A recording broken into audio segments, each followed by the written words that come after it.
How you guys doing today? Just wanted to get back with you. I haven't shot a video in a few weeks. Um, really because I was kind of like just doing stuff on the car that I've already showed you how to do, like um, fabricating a catch panel using a template with cardboard, welding it in, body filler, sand. So, but I wanted to shoot a video with you today just because I haven't been around for a couple of weeks. Well, I haven't shot a video for weeks. I've been around. But just kind of give you a overview of where we're at. Like I said, last time I shot the video, I was on the driver's side, working on the rear quarter panel behind the wheel well, showing you how to make a patch panel out of cardboard, welding it in, a template, transferring it to steel, welding it in, doing some body filler. I came over here on the driver's side, and like I said in the previous video, the spare tire goes in. There's some rust back behind that ground effect stuff there.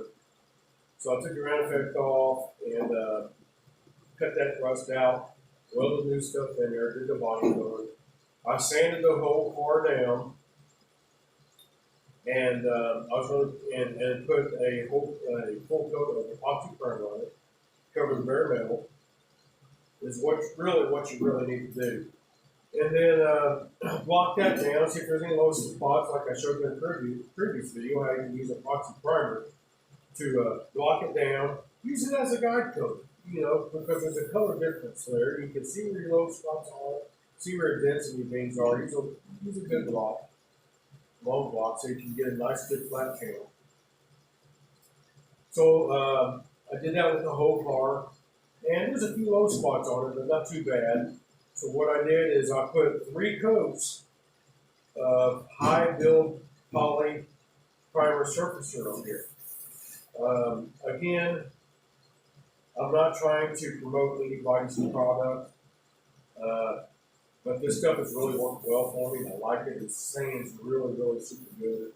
It sprays on really thick. You can really layer it up. It don't run. Is Eastwood. Eastwood's Contour Polyprimer Surfacer. Again, I'm not promoting anybody's stuff. I'm just giving you advice.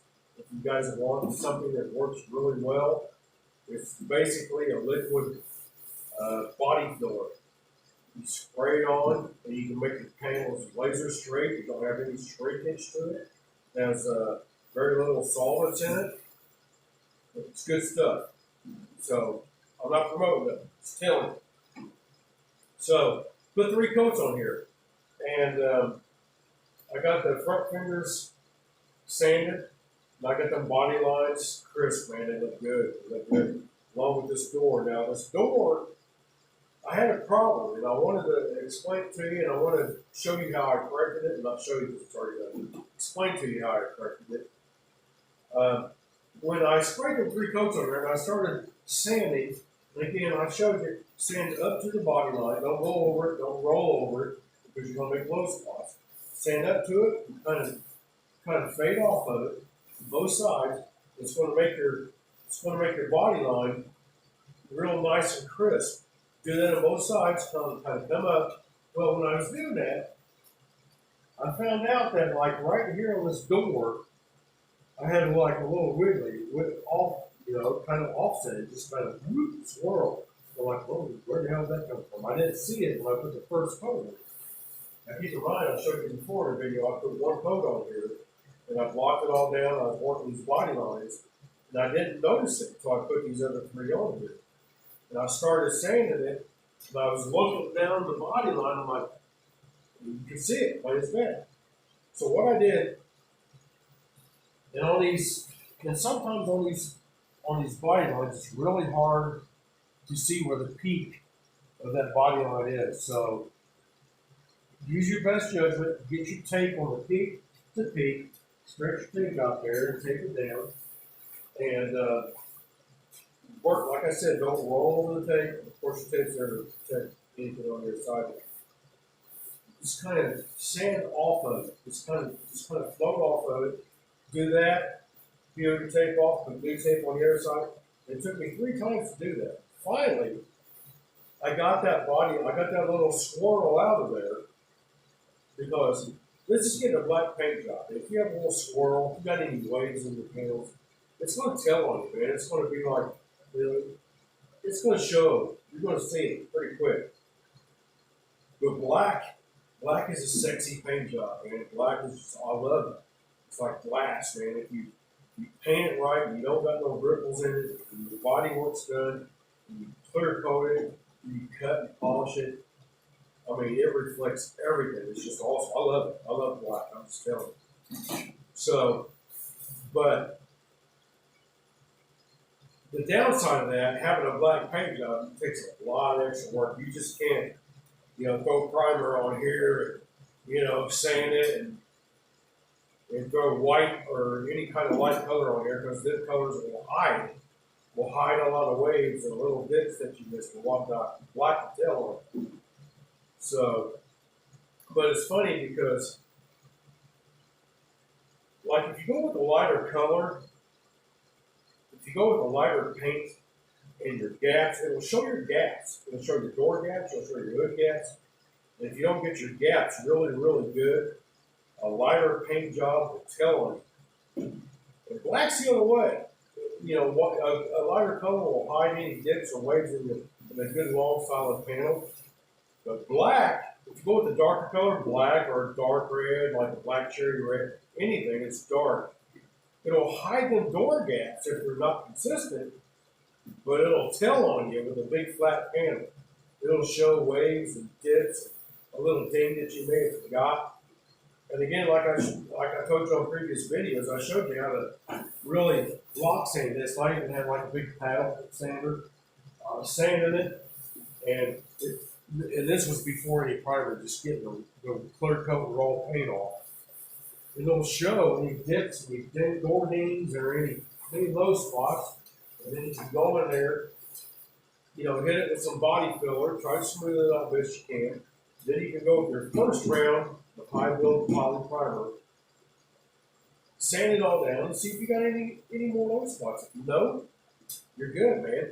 Like this panel right here, I'll tell you, I've sanded this, block sanded this with a 16-inch block, the 220 as straight as an arrow, and there's no low spots. I put some black guide coat on here, which is phenomenal. I love guide coat. You got to use guide coat because if you don't, it's a visual.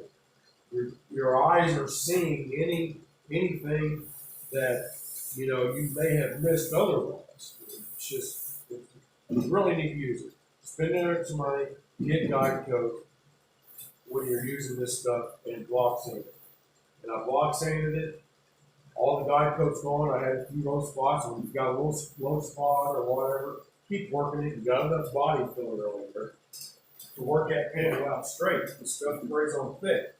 Tell me, I put 3 coats on here, so you can work it and work it out thick. So that's just what I wanted to tell you. Don't give up on it. Don't be discouraged. If you see a little wiggly in there, you got enough high build primer surfacer on there. Stretch your tape out there and work it, wiggle out. Maybe some people knew this information, some don't. But don't get discouraged. Keep working the panel, and the final results, what's going to really pay off on all of this. I got this door done. I got the 2 front fenders done. The 2 front fenders are, the body lines are just really awesome. Let me show you.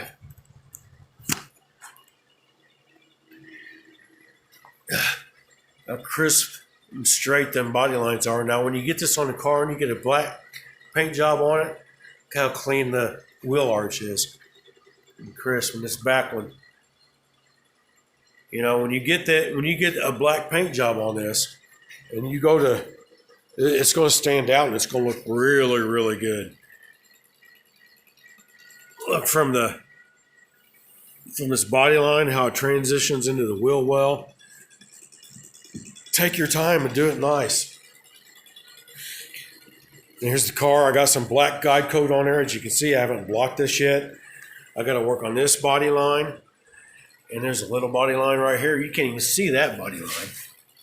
I've really got to make that, because if I don't make this really stand out, then it's going to look silly with the door with a nice crisp body line, and then you can't hardly see that one. So, yeah, the car's tore apart. It's a lot of work, man. I'm not going to tell you. I'm not going to lie to you. It's a lot of work. I still got to finish up these door jambs. I'm going to do these door jambs, paint them black, clear coat them. That way I can assemble the whole car. I'll tape them off, assemble the whole car. Same with this hatch. These hatch channels. I got to scuff them up, clean it up, do all the work I need to do, and paint them black, put the hatch back on. Because when I put the stripes on it, I want to make sure the stripes come from the hatch, which is going to be right here, down, and they're going to come down the bumper, down to the ground. It's not the stripes ain't going to be just on the hatch. I'm going to have them come all the way down to the ground. Same with the hood. This car's going to be jet black with some silver, not a really bright silver. I'm going to make it a darker silver, not really a gray, but just a little bit of a dark silver. Now, when you're doing this, keep in mind when you're painting, if you paint your whole car black and then put your stripes down, see, I'm going to have the stripes come down the nose and down to the spoiler, all the way to the ground. But keep in mind, when you're painting a car, your base coat, like if I'm painting this whole car black and then I put a silver on it, that base coat, whatever you're coating over the top of that dark color, it's going to make that silver a little darker. So, I mean, if I get like a medium silver and I'm painting them stripes over that jet black, it's going to make that them silver stripes just a little darker because you have a really dark base coat. And the same thing with primer. Like I'm painting this car black. So before I paint the car black, I'm going to put a sealer coat on it. And the sealer coat's going to be black just because I just want it black. But like, for instance, if you're, this is an exaggeration, but if you paint the car, let's say you primer the car, you use a black primer on the car. Okay, and let me put this camera up here so I can. I'll just show you stuff.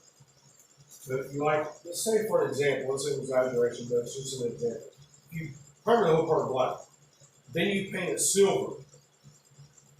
The silver is going to be darker than the silver that mixed for you because you put it on top of a black base coat, a black primer. If you want a bright silver, and this may be common knowledge, but for those who just starting out and you get in the car, you may not know it. But if you want a brighter silver, put a gray primer, a gray primer on the car. If you paint the car red or an orange or something like that, a black cherry, use a red primer. Just keep in mind whatever you put your base coat over is going to reflect the tint of your paint that you're applying. So if you have a black primer and you paint your car white, your white paint job is not going to be like a snow white. It's going to be like an eggshell. It's going to be a little, just a little dull. You know what I mean? But anyway, I just wanted to do that for you, show you how to fix these body lines, just keep working it. I'm getting pretty close to a final paint on this. I got to block this whole car, the whole shell, with the 220, repeat it with the 320. This is done with the 220, the fingers are done with the 220. Got to repeat it with the 320. Once I repeat it with the 320, then I'm going to scuff all the door jambs, the hatch jam, get them painted and put them black, take them off, put the doors on, get all my gaps where I want them to be, get the front nose assembled, get the whole car assembled basically, and do my final 400 grit sand. And the only reason I'm doing that, if I was painting this just one solid color, I'd paint the door separate, fender separate, and assemble it afterwards. But like I said, I'm putting stripes in the hood, down the front nose, down to the ground, center the back hatch, down the back bumper. And I wanted it assembled so I can get them stripes straight all the way down. Now, if I put the stripes on the hood separately and then on the fender separately, I may make a mistake. I may not get them straight. And then you put the car together, your stripes ain't lining up. So keep that in mind.